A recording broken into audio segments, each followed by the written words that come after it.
C'est grâce à moi qu'il est allé à l'école. C'est moi qui lui ai offert ceci. C'est moi qui lui ai offert ça. Et le Christ dit, ceux qui parlent comme ça, en effet, ont déjà reçu leur récompense. Tout ce que vous faites à quelqu'un qui est différent de vous, vous ne le faites pas à celui-là, mais vous le faites à Dieu. Nul, comme a dit Jean chapitre 1, verset 18, nul n'a jamais vu Dieu. Seul le Fils qui est issu du Père est celui qui nous l'a fait connaître par ses manifestations. Une femme qui prend grossesse, qui accouche un enfant, ou 2 enfants, ou 3, ou 4, ou 5, ou 7. Le manguier, la bouture de la tige de manioc qu'on a mise en terre. Le 3e jour, on voit les bourgeons commencer à apparaître. Le grain de maïs qu'on a mis en terre. Le grain de thym qu'on a mis en terre.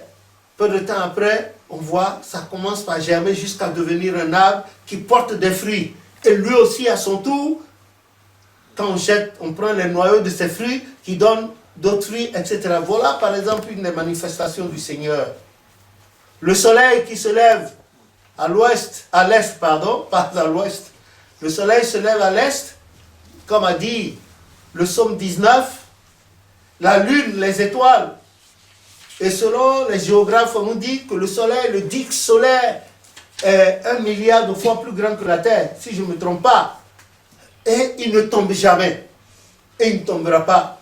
Parce que s'il devait tomber, si un jour l'Éternel devait, dans sa colère, laisser découper la corde qui retient le soleil dans le firmament, ça veut dire que tout ce qui est sur la terre sera écrasé et puis ça va déborder même. Voilà des miracles du Seigneur. Et chacun de nous est un miracle du Seigneur. On dort la nuit, on ne sait pas ce qui se passe. À part nos prières que nous avons faites avant de commencer ce voyage-là, personne ne peut dire que le lendemain, il reverrait la terre. C'est prétentieux. Pour ceux-là qui disent, demain on va faire, j'ai un voyage officiel à faire dans tel mois. Ils ne disent pas si Dieu le veut. Saint Paul a dit, disons Dieu le veut. Et puis donner avec humilité et amour, et les choses vont aller bien pour nous. Et nous serons en train d'amasser des trésors dans les cieux. Il faut apprendre également aux enfants à donner. Il ne faut pas donner plus qu'on en a. Donnez ce que vous avez. N'attendez pas de dire, ah, quand j'aurai beaucoup d'argent. Quand j'aurai beaucoup d'argent, Quand j'aurai beaucoup d'argent, c'est des expressions à bannir de notre vocabulaire. C'est pas bon. Il faut donner. Il faut donner. Il faut donner. Il faut donner. Il faut aller vers les pauvres. Dieu sait pourquoi ils sont pauvres. Dieu sait pourquoi il a voulu que ces gens-là soient pauvres. Il le sait. C'est pour voir, c'est pour mettre chacun d'entre nous à l'épreuve, notre foi à l'épreuve.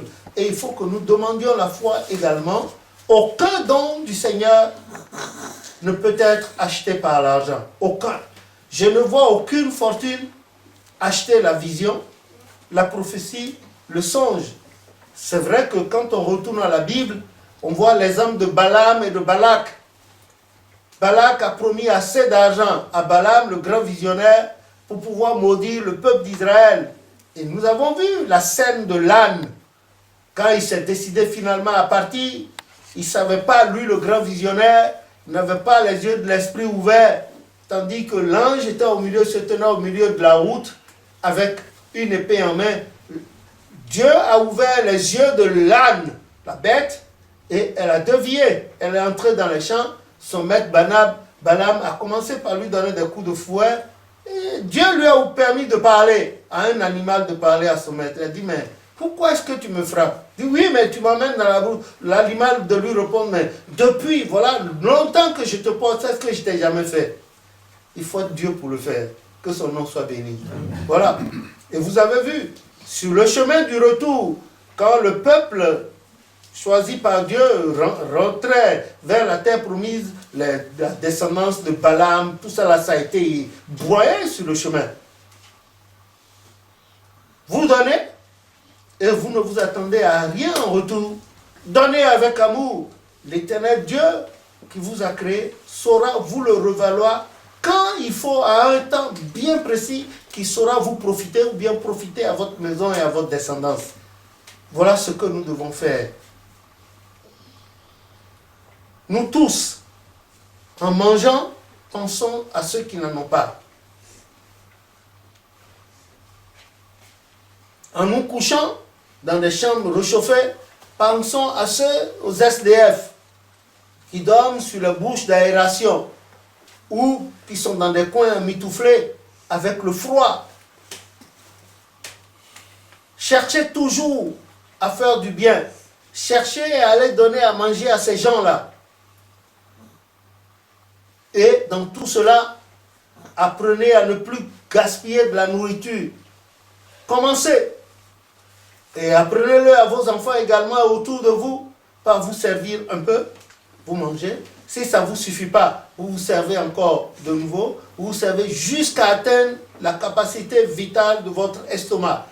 Mais vous ne chipotez pas la nourriture et jetez et dire que c'est une bénédiction comme sur une paroisse où des semaines avant la fête des moissons, je leur disais, ne faites pas ce qu'on fait sur les autres paroisses, c'est pas bon. Ils disent que donner à manger qui reste et qu'on jette à la poubelle, c'est une bénédiction.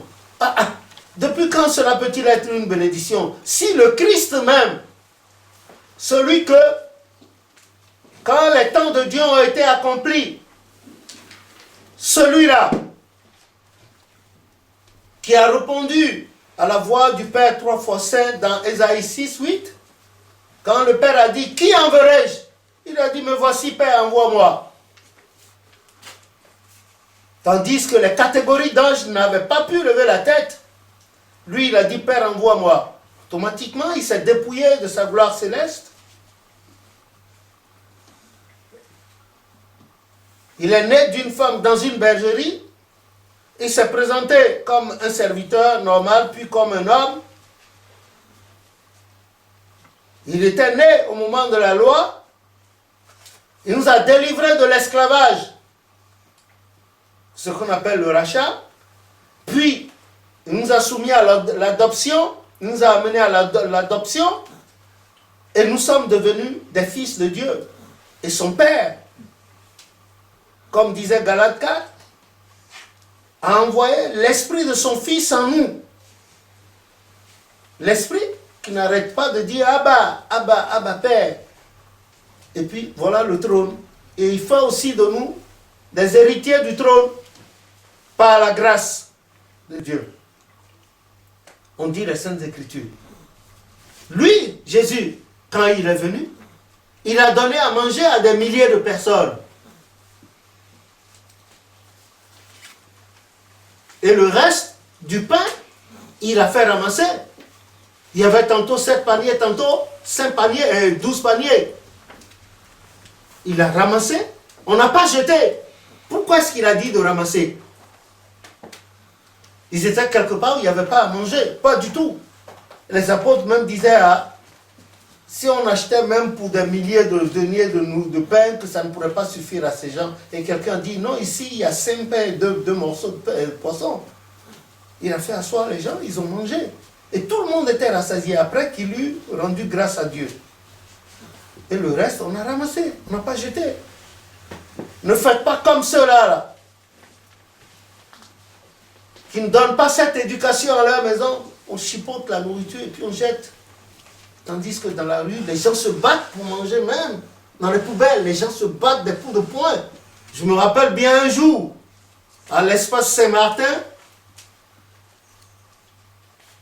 il y avait un franc-prix là.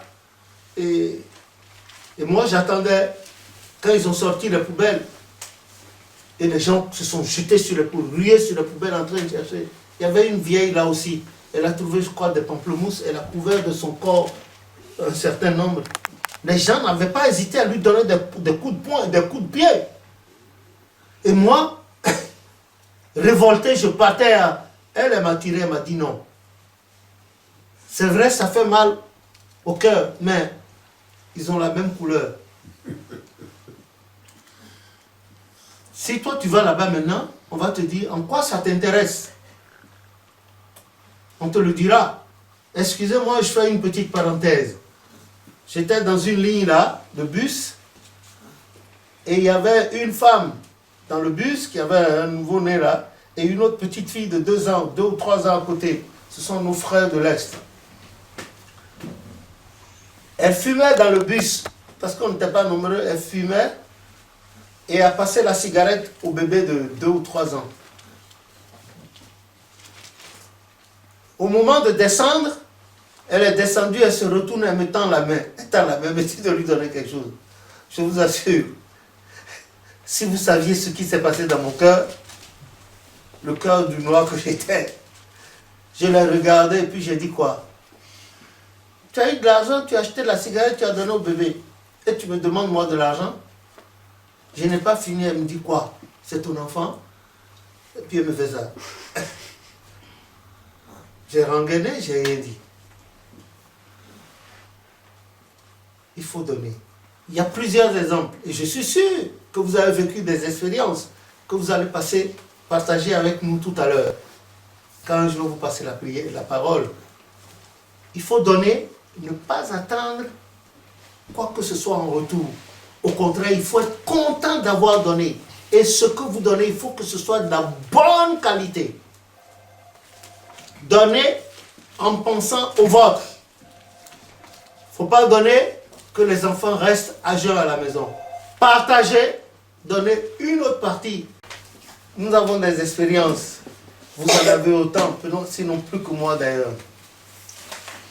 Maintenant, recevoir, c'est Dieu qui donne.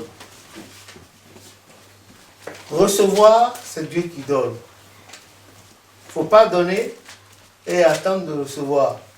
Il y a une catégorie de gens dans les sociétés dites modernes qui ne donnent qu'entre eux seulement. Ils donnent, ils se donnent, elles se donnent, on donne à leurs enfants. Et leurs enfants ne descendent jamais plus bas, ils sont faits, conçus pour occuper les grands postes. Ils peuvent se donner entre eux. Il y en a qui donnent et qui le disent. Mais ce n'est pas à vous que j'ai donné.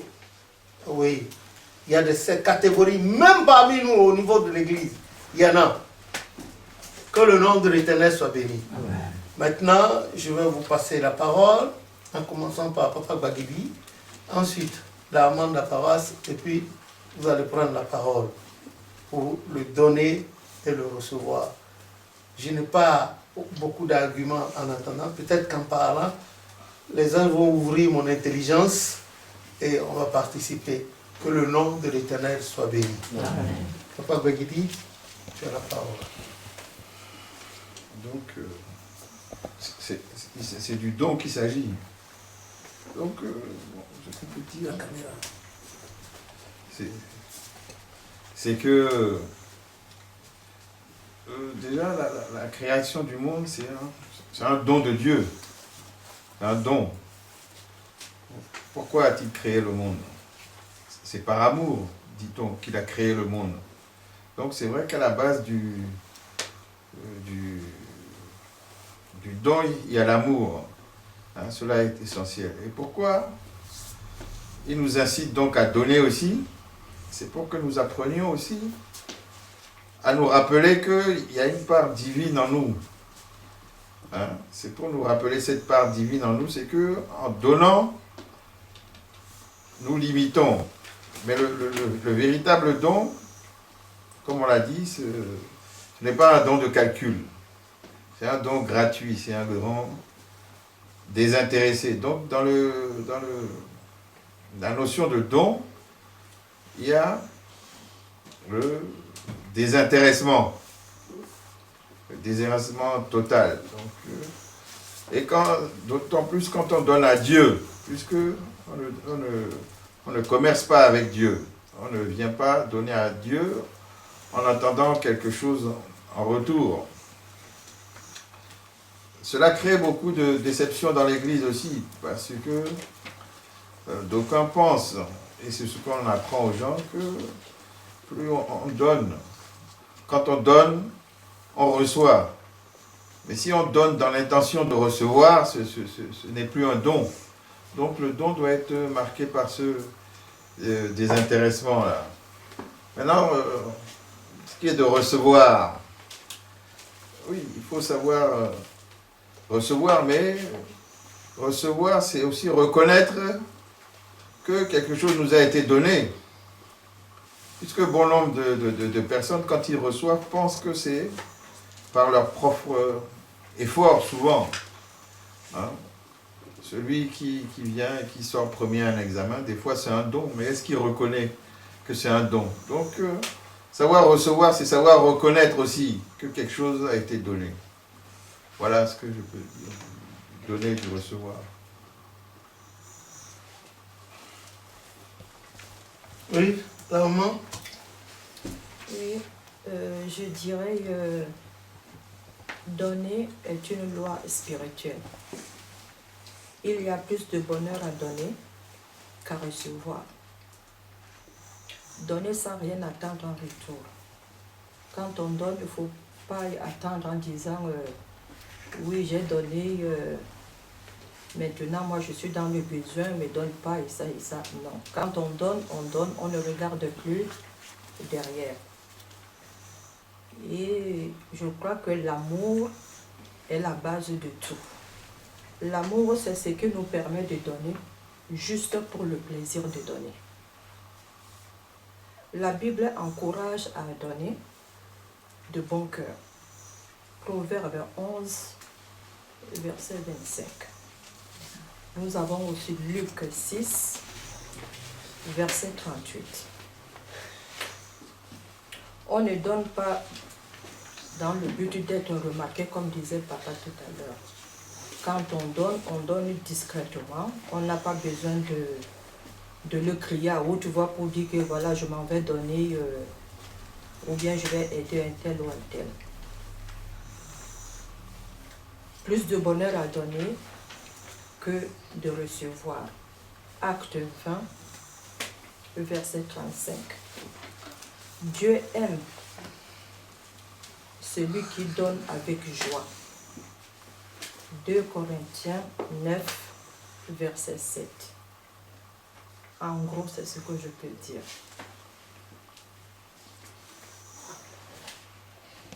Que le nom de l'Éternel soit béni. Amen. Maintenant, le débat est ouvert.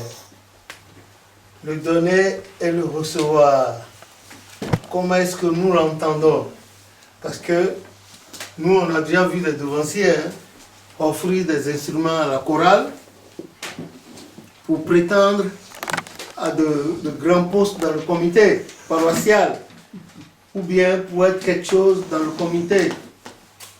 Et quand ils n'ont pas ça, ils viennent et ils ramassent ce qu'ils ont offert à la chorale. Il y en a qui disent que le mois dernier j'ai payé tant de dîmes, donnez-moi mon argent. Sur les paroisses, on en a vu plein, que ce soit ici en Europe ou bien en Afrique. Les gens disent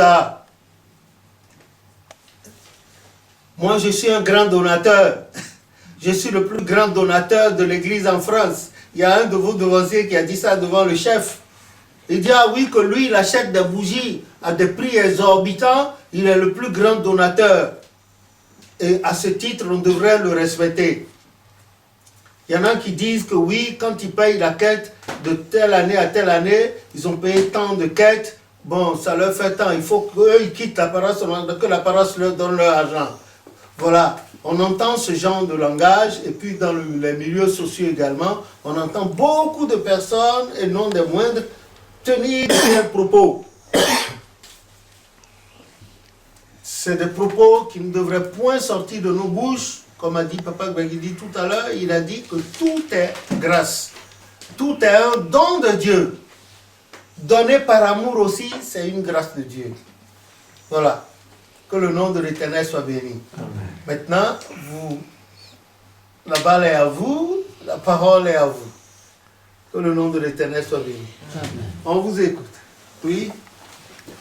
Oui, donner et recevoir, c'est le thème du jour de cette rencontre paroissiale. Quand j'ai eu à méditer sur ce thème-là, C'est un thème qui est extrêmement vaste. Donner et recevoir.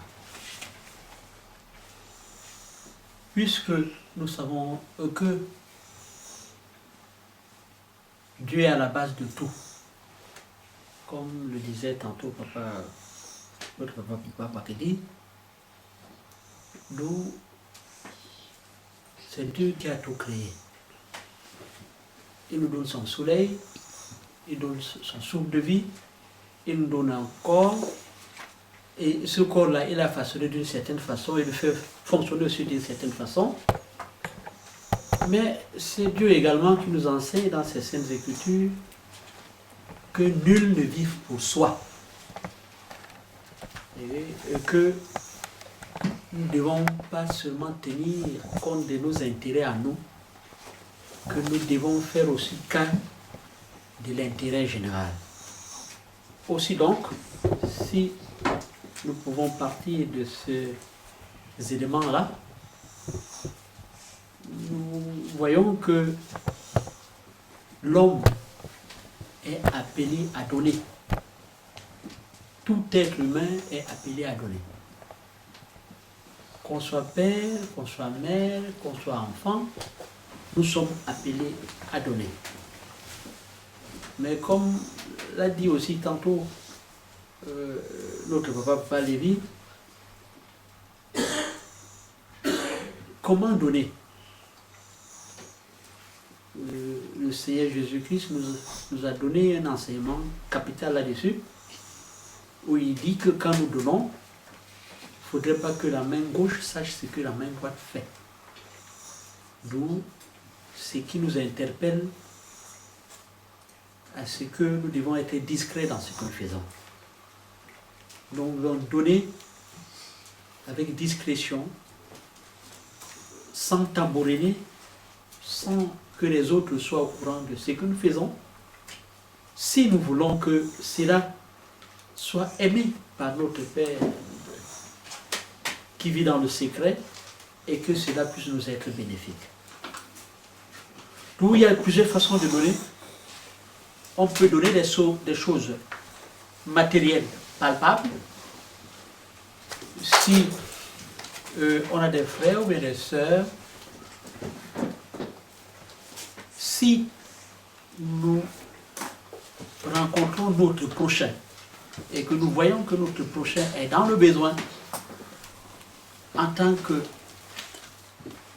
des hommes qui écoutent la parole de Dieu, qui méditent cette parole et qui veulent faire comme le Seigneur Jésus-Christ l'a fait, alors l'amour du prochain nous pousse à tenir compte de la situation de celui-là. Si il manque de quoi se vêtir, si nous avons la possibilité, nous devons le faire. S'il manque de quoi se nourrir, si nous avons la possibilité, nous devons le faire. Si il manque où mettre sa tête, si nous avons la possibilité, nous devons le faire. Ici, en France, je suis dans un cadre général. J'ai dit si nous pouvons le faire. Je suis dans un cadre général. Et nous avons aussi une possibilité sans limite de donner, mais de donner de façon spirituelle. Donner de notre amour pour autrui. Donner notre amour pour une nation. Prier par exemple pour les autres. Si on n'aime pas, on ne peut pas prier pour les autres. Et prier pour les autres, c'est donner de soi vis-à-vis de son Dieu, intercéder pour que peut-être la paix soit dans tel contrée. C'est aussi une façon de donner. Prier pour que peut-être la pluie tombe, parce qu'il y a la sécheresse, c'est aussi une autre façon de donner. D'où on ne peut pas seulement donner physiquement, c'est-à-dire des choses palpables, mais il y a plusieurs façons de donner. Et tout cela nous pousse à faire comprendre que nous ne devons pas seulement penser à nous, mais nous devons penser aussi aux autres. En faisant toutes ces choses-là, parce que nous donnons, mais il y a aussi la notion de recevoir, c'est-à-dire donner et recevoir, c'est le thème du jour.